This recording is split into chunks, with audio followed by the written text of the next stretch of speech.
सरस्वती को प्रणाम, अपने माता पिता को प्रणाम और सबको राधे राधे।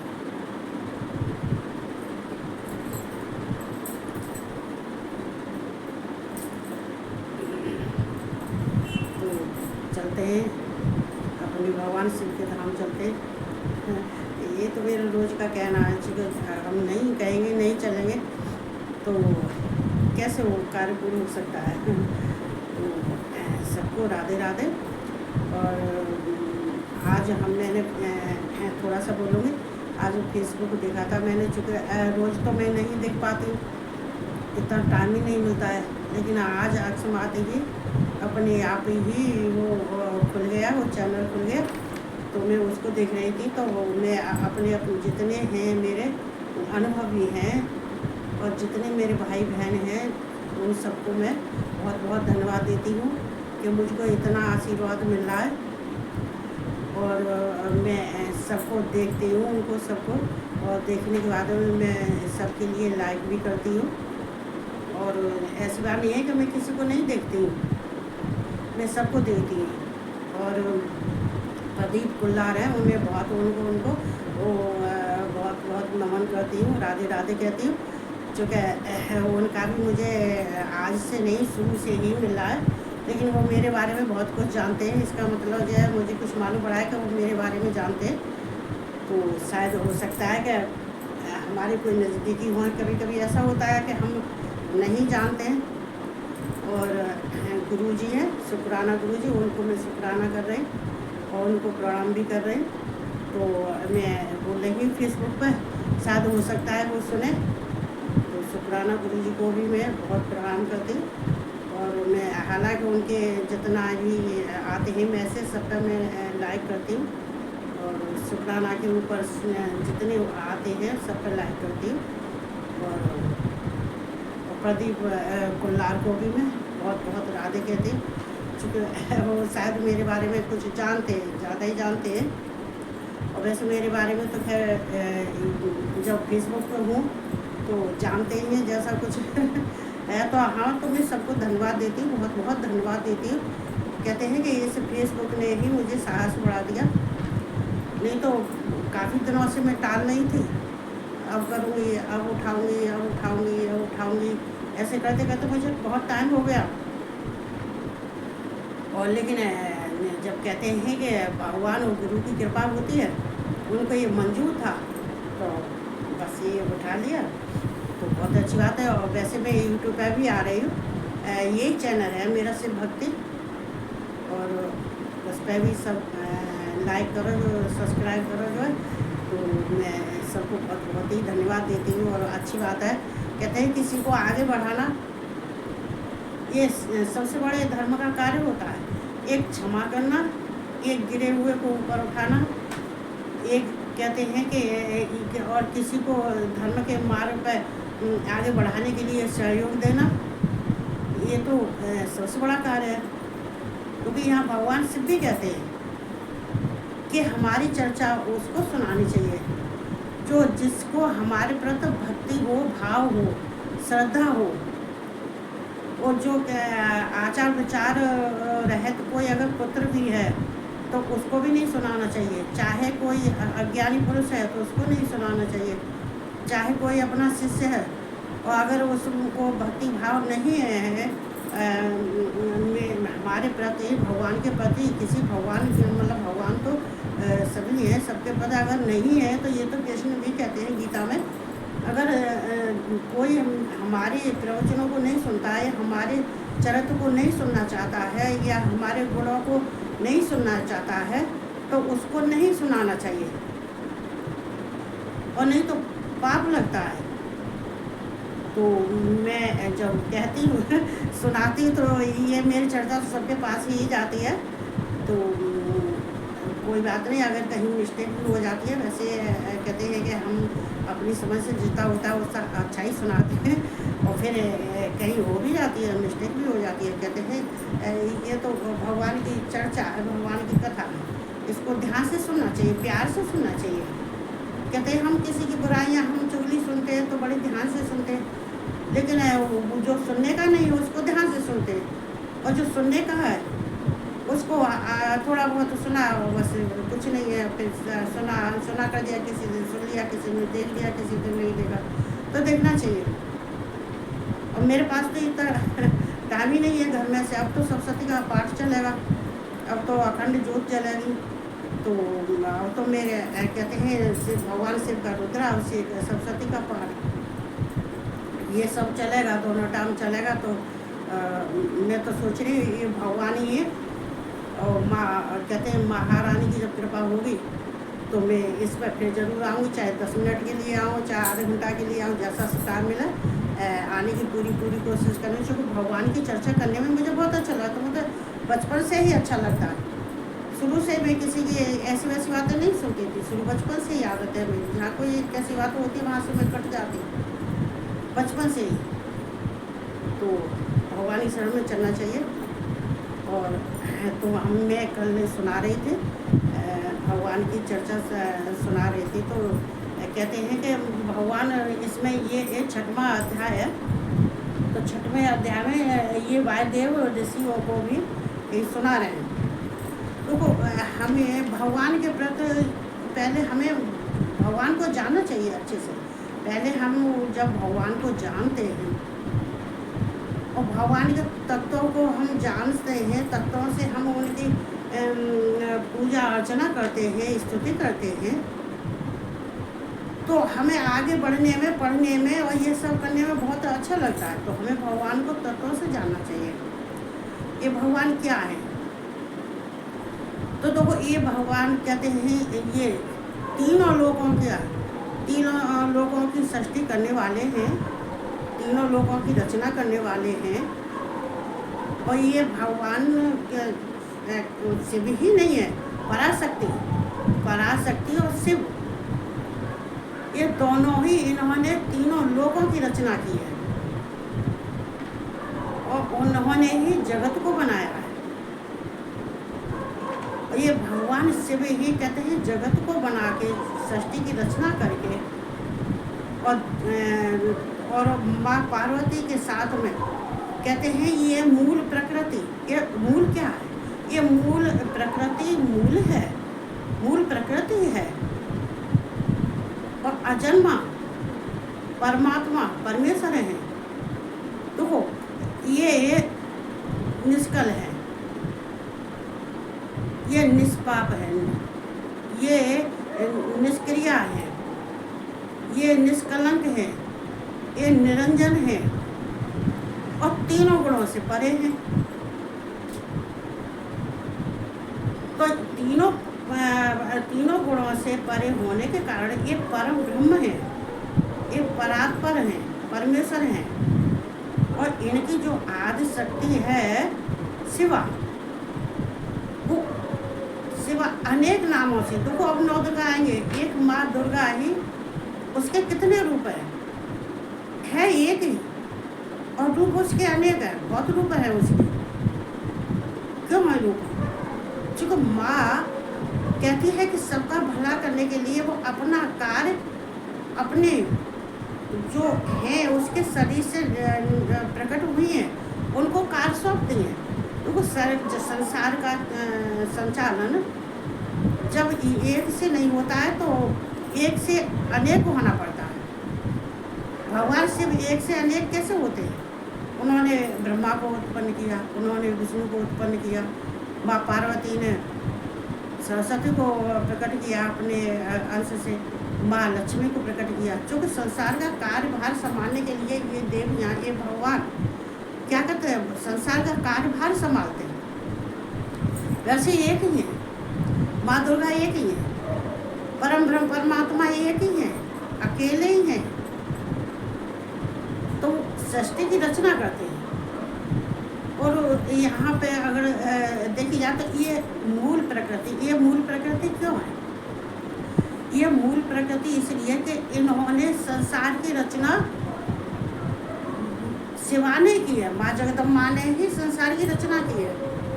और संसार की रचना करने वाली माया से जो आवृत हैं, जो माया से ढके हुए, जो माया से आवृत हैं, वो कौन है? ये माँ जगदम्बा ही है। पुरुष, प्रकृति, और इनसे परे कौन है? परमात्मा, परमेश्वर, शिव, इनसे परे है, जो कि इन पर शासन करने वाले। और देखो यहाँ ऐसे ही नहीं है। भगवान शिव कहते हैं कि जब उनको माया, कहते हैं कि जब किसी पर माया का आवृत हो जाती है, कहते हैं माया से ढक जाता है इंसान, तो उनको उनके कर्मों से, भगवान से उनके कर्मों से उनकी निवृत्ति करते हैं, और निवृत्ति करके उनको पास में नहीं फिर बांधते हैं, और कहते हैं उन्हीं का फिर उद्धार भी करते हैं। माया में अगर प्रकृति बांधती है तो शिव क्या, देखो माता पिता क्या, अब माँ है अपने बच्चों को डांटती है,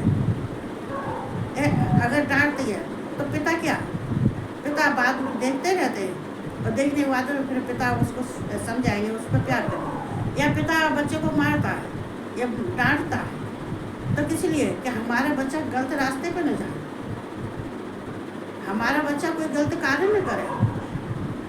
तो पिता अगर डांटता है, माँ देखती है, तब तो कुछ नहीं कहती है, कहती है कि हाँ जो हो रहा है तो अच्छा हो रहा है, ये कर रहा है तो सही कर रहा है, जब बच्चा हमारा अच्छी बात है, थोड़ा सा समझ आएगा, नहीं किसी डांट पड़ जाएगी तो समझ जाएगा, तो किसी गलत मार्ग पर नहीं आएगा। बाद में माँ उसको प्यार करती है, फिर उसको समझाती है, दुलार करती है, तो ऐसा ही होता है, ऐसे ही है शिव शक्ति, ऐसे ही है।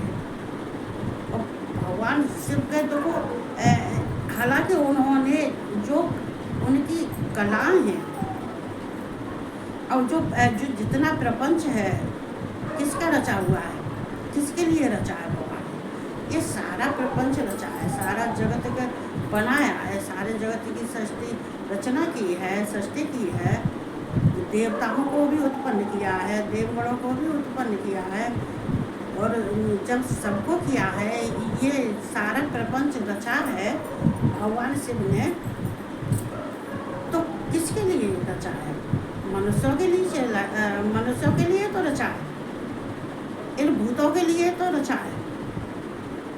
तो भगवान शिव ने किसके लिए किया? हम सबके लिए तो किया, संसार में रहने वाले जितने जीव हैं उन सबके लिए किया है उन्होंने।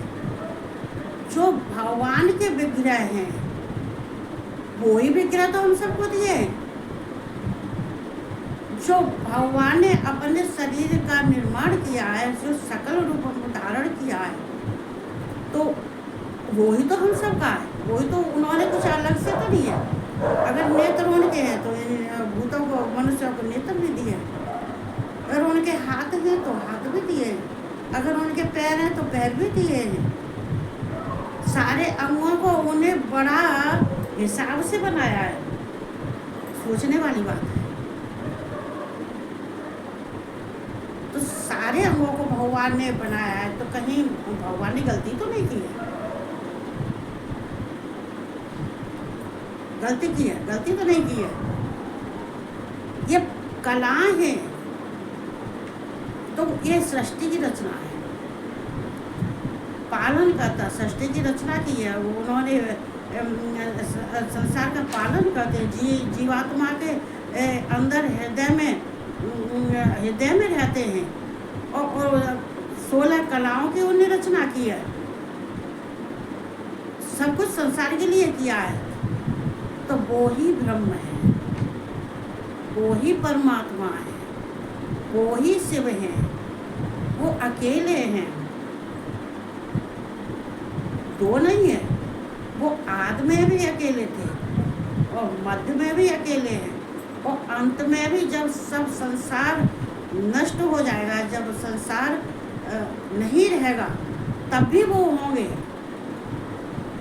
तब भी ऐसे नहीं है कि वो अगर संसार नहीं है तो भगवान शिव नहीं है। शिव नहीं होगा तो सत्य कैसे होगा, और सत्य होगा तो शिव तो होंगे ही होंगे।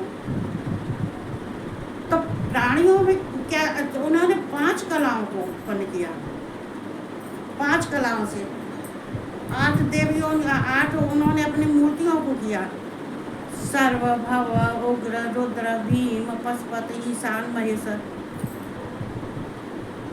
उन्होंने अपनी मूर्तियों को प्रकट किया। तो किस लिए किया? संसार वालों के लिए, देवताओं के लिए, देवगणों के लिए, ऋषि मुनियों के लिए, सबके लिए किया।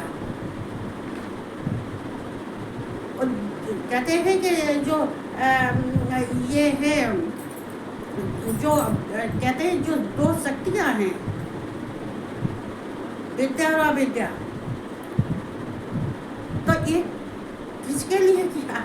ये भी मनुष्यों के लिए किया, क्योंकि ये उनको भगवान की कलाएं तब काम करती हैं जब संसार के व्यक्ति होते, जब संसार होता है तभी तो उन्हें अपनी कलाओं से तो वो रचना करते हैं, अपनी कलाओं से भी तो उन्हें संसार को रचा है।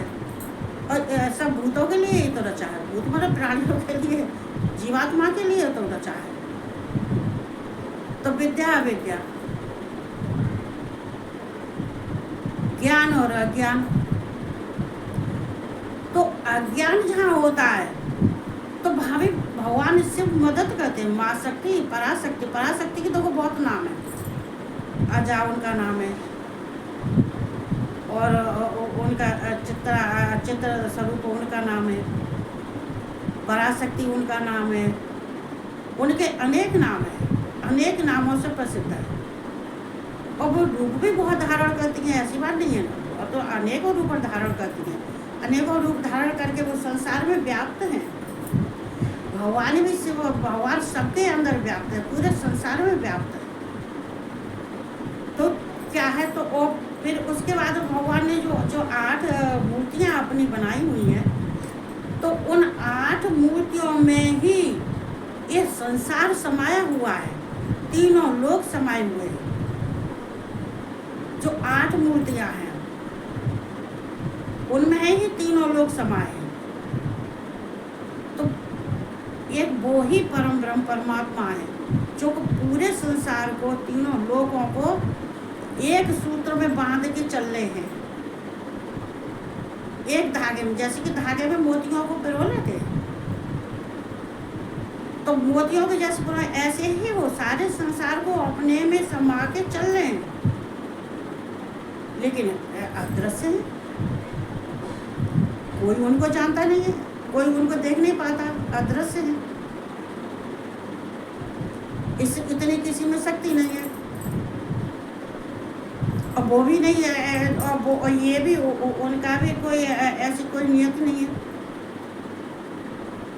तो भगवान शिव जो कुछ भी है, कहते हैं कि जो अज्ञानता होती है, भगवान शिव उस पर अपनी कृपा करके उसकी अज्ञानता को, और वो जो पासों में बंधा हुआ है उसके पास से छुटकारा दे के भगवान उसको मुक्त करते हैं,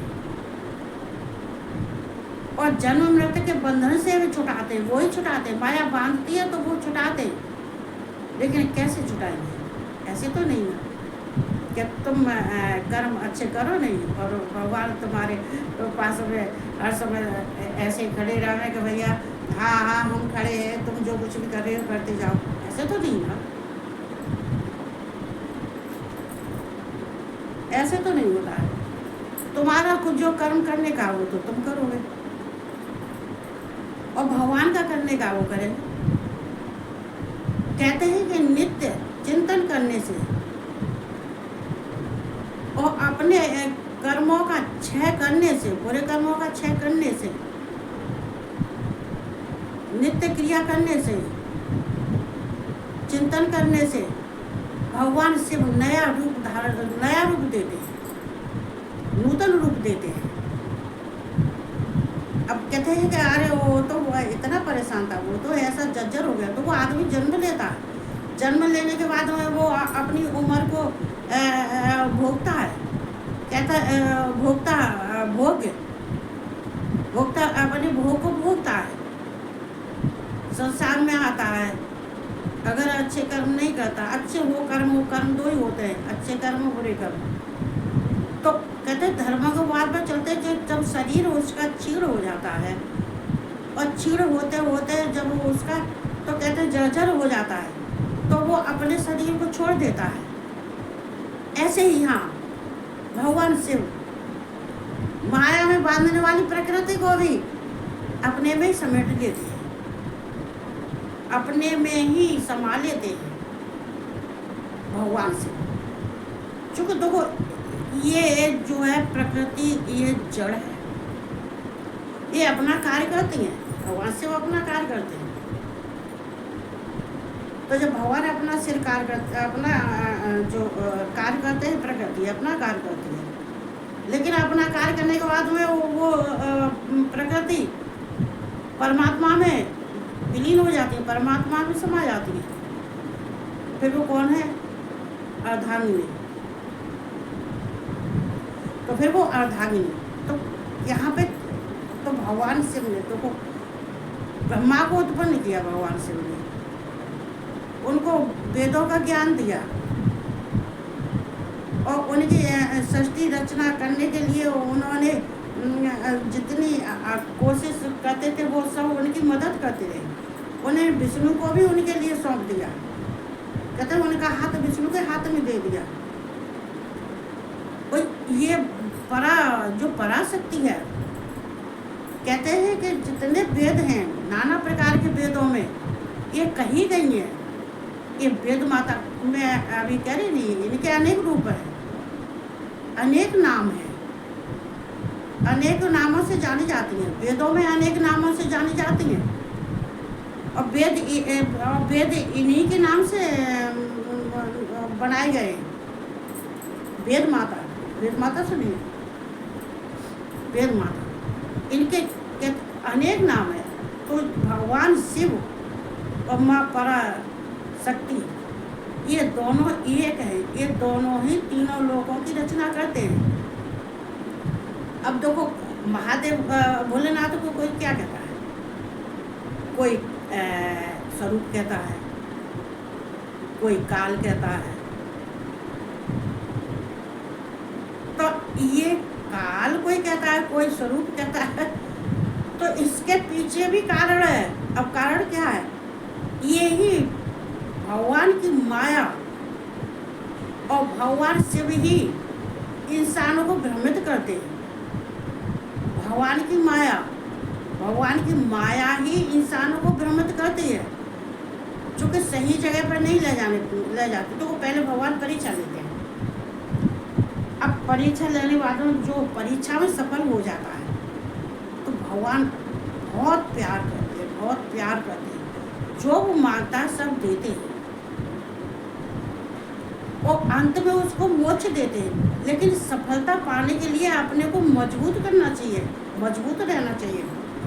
ऐसा नहीं है कि थोड़ा सा दुख आया, अरे अब क्या करें, अब हमसे नहीं झेला जाता, अरे अब क्या, हम तो वहाँ चले जाएंगे, वहाँ चले जाए, क्या करें कि वो क्या नहीं, कुछ मत करो।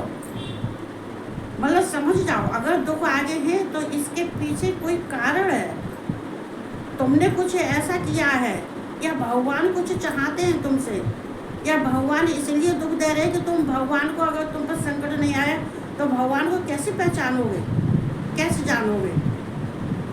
तो वो संकटों में हमें डालते हैं। चूँकि मैं अपने अनुभव की कहती हूँ, खैर मैं इस समय तो मेरा जब समय आएगा तो अपने बारे में तो मैं तब बोलूँगी, लेकिन थोड़ा सा बोलूँगी नहीं। तो कहते हैं कि जब हम कैसे भगवान को पहचान सकते हैं? हम भगवान को तभी पहचान सकते हैं जब भगवान को हमको कष्ट देंगे, संसार वाले हमें कष्ट देंगे, हमारे घर परिवार वाले हमें कष्ट देंगे, तब भगवान को जानोगे,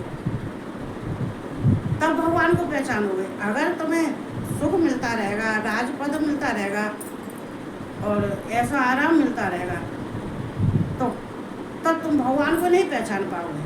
तो हमें भगवान की पहचान करने के लिए पहले हमें तपना पड़ता है। तो यहाँ हम ही क्यों तपते हैं? देवता भी तो तपते हैं, सारे देवता भी तो तपे, तब भगवान को उनके दर्शन होते हैं। और भगवान को कोई ऐसे देख भी नहीं सकता। भगवान अगर पास में खड़े रहेंगे तो भी नहीं कोई पहचान सकता कि कौन खड़ा है। वो तो किसी रूप में खड़े रहेंगे, वो तुम्हें देखते रहेंगे, लेकिन तुम नहीं देख पाओगे उन्हें। तो वो सब जानते हैं। जो भगवान को जान लेता है तो वो समझ लो कि भव सागर से पार हो ही जाता है। देखो अब मान लिया समुद्र में काष्ठ बह के आती है, कोई कहीं से काष्ठ आ रही है, कोई कहीं से आ रही है, कोई कहीं से काष्ठ आ रही है, कोई कहीं से आ रही है। वो सारी टकरा टकरा के एक जगह मिल जाती हैं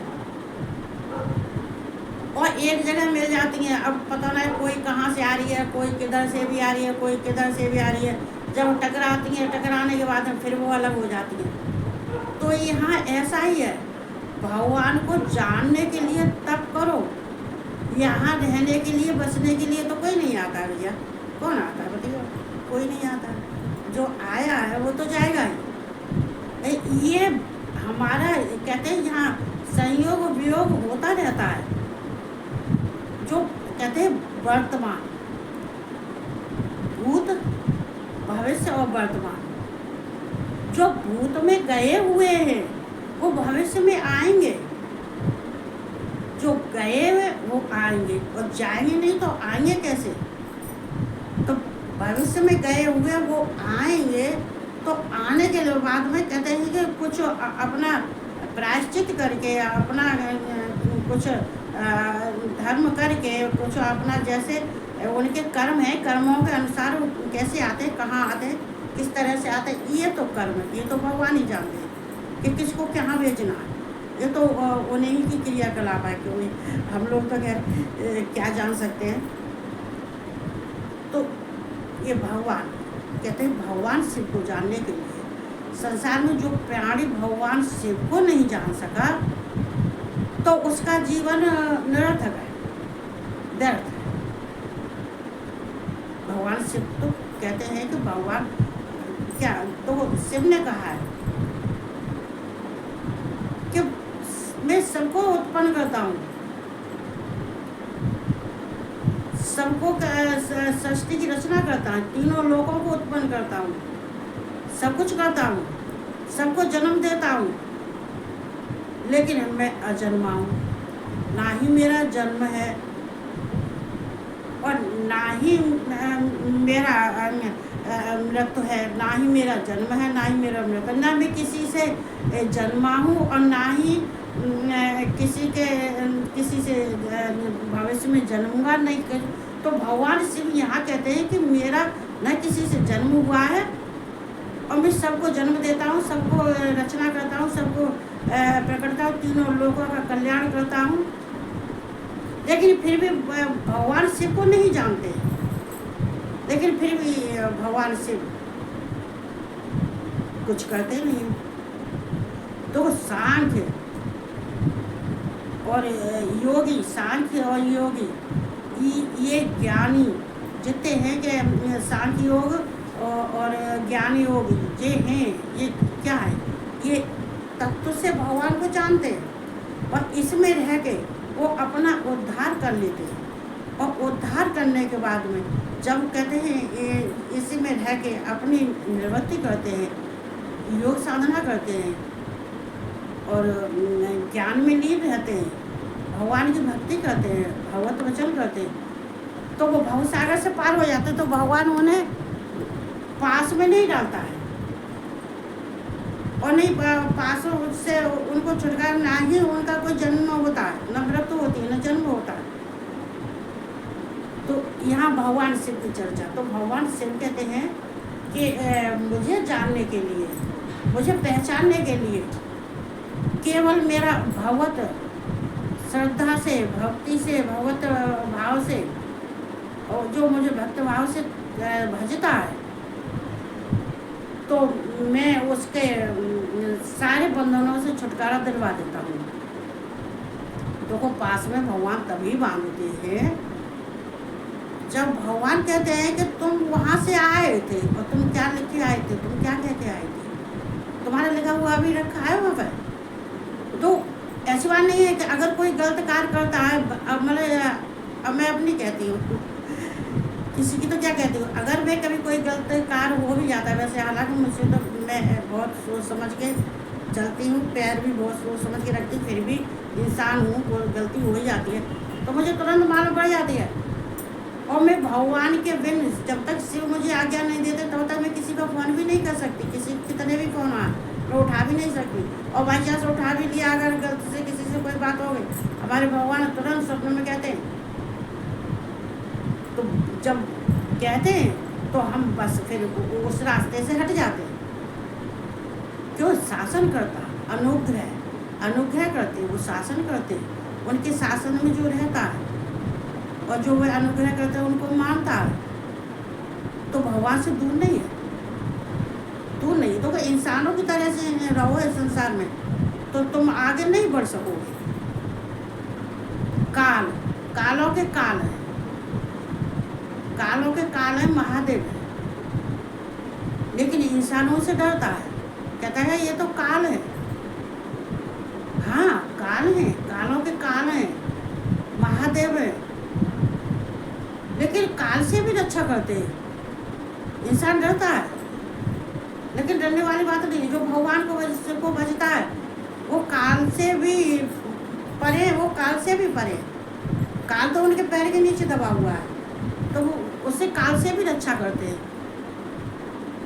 तो हमें कहते हैं भगवान की ध्यान करने से, कहते हैं कि अरे वो बीमार पड़ गया, महामृत्युंजय के जाप करवाओ। महामृत्युंजय के जाप से तो क्या है कि उनको पंचाक्षर मंत्र से उन्हें बहुत अच्छा लगता है, बहुत प्रिय है। और महामृत्युंजय तो कहते हैं कालों को जीतने वाला है, लेकिन होना चाहिए अच्छे ढंग से। हर एक चीज़ों के नियम होते हैं, हर एक नीचे कहते हैं। वैसे तो हर भगवान के शिव के ऐसा कोई ही नहीं है कि शिव की ऐसा कोई विचार नहीं है, ना ही शिव किसी से ऐसा बोलते हैं बड़े भक्तों से कि तुम जो है किसी कार्य को नहीं कि तुम इस तरह से करो, इस तरह। वो तो कहते हैं कि सीधे स्वभाव से अगर एक लोटा जल भगवान शिव पे, और सबसे सरल कार्य, तो वो मैं सबके उद्धार के लिए कहती हूँ। अब जितना मैं जाती हूँ उतना ही तो कहती हूँ, चूँकि मैं भी जो करती आई वही तो कहूँगी ना, इससे अलग तो कुछ कह नहीं सकती। तो भगवान शिव को